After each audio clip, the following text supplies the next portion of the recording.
Jangan mengalah kita belum mati.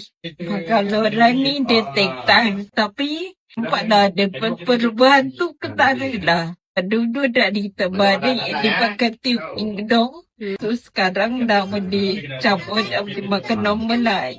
Yang latest ni, dia rasa pada orang kecil lah, pada ini besar. Sebelum makan pakai sudu. Tapi dah boleh genggam nasi. Sekarang suap. Tu dah kira nampaklah progres berubah.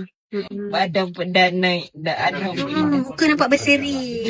Darah jalan Darah jalan. Pakai headscarf dia. Pakai arm sleeve. Pakai baju. Pakai seluar. Pakai stokin. Semua lah. Head tu ternincang. China food. Dia makan Shiruto. Evichen. Livco.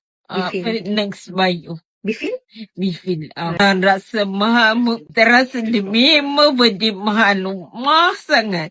Lagi untuk macam ini dah besar dia. Lagi dah rasa mahal. Dia dapatkan long term yang akan rasa benda sangat merasa benar. Okey lah. Sangat berbanding untuk diri sendiri.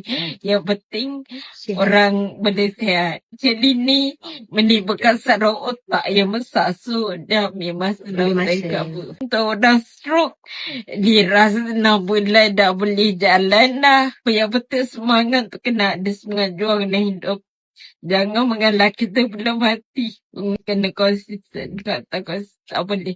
Kalau hari ni pakai, esok tak pakai. Lusa baru pakai balik. Tak dapat. InsyaAllah.